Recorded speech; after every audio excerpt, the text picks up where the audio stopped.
ട്രംപുമായി ഉടക്കി വൈറ്റ് ഹൗസിൽ നിന്നിറങ്ങിയ Vladimir Zelensky നേരെ പറന്നെത്തിയത് ബ്രിട്ടനിലേക്കാണ്.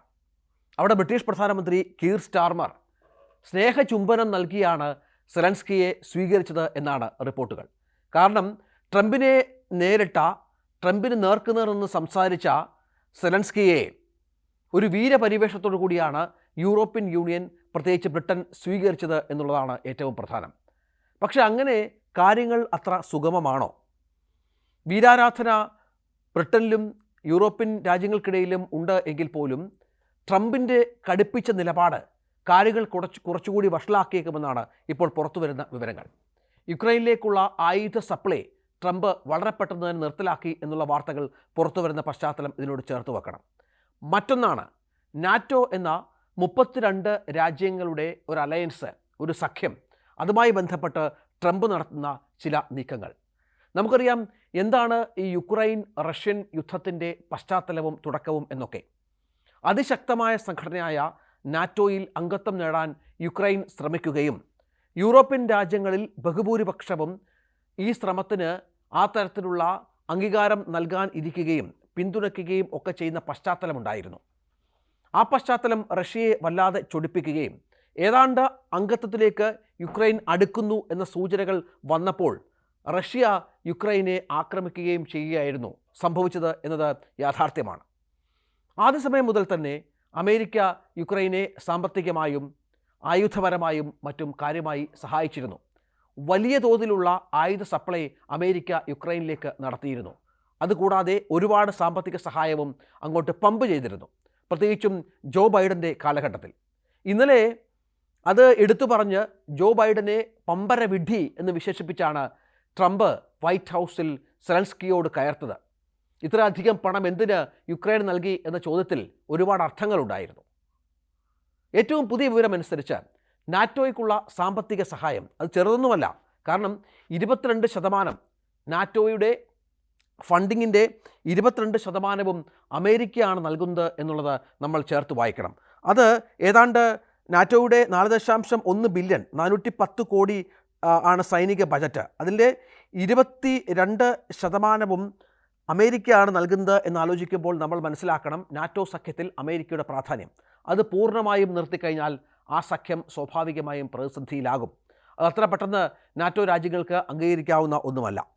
കഴിഞ്ഞ 3 കൊല്ലത്തെ പോരാട്ടത്തിന് നാറ്റോ രാജ്യങ്ങൾ 26,700 കോടി യൂറോ യുക്രൈന് സൈനികവും അല്ലാതെയുമായുള്ള സാമ്പത്തിക സഹായം നൽകി എന്നാണ് കണക്ക്. ഇതിൽ പകുതി മാത്രമാണ് യൂറോപ്യൻ രാജ്യങ്ങളുടെ സംഭാവന എന്നുകൂടി ഓർക്കണം. അതായത് യുക്രൈനെ കാലാകാലങ്ങളായി കാര്യമായി സഹായിച്ചു വന്നത് ഈ പറഞ്ഞതുപോലെ അമേരിക്കയുടെ വലിയ പങ്കാളിത്തം അതിലുണ്ടായിരുന്നു എന്നത് തന്നെയാണ്. അവിടെയാണ് ഈ സെലൻസ്കിയുടെ നിലപാട് ട്രംപിനെ വല്ലാതെ ചൊടിപ്പിക്കുന്ന പശ്ചാത്തലം ഉണ്ടായത്.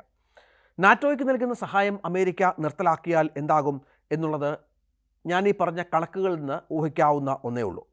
ഇത് വെച്ചാണ് ഇപ്പോൾ ട്രംപിൻ്റെ കളി എന്നും മനസ്സിലാക്കണം. നമുക്ക് നാറ്റോയുടെ ചരിത്രം ഒന്ന് പരിശോധിക്കാം.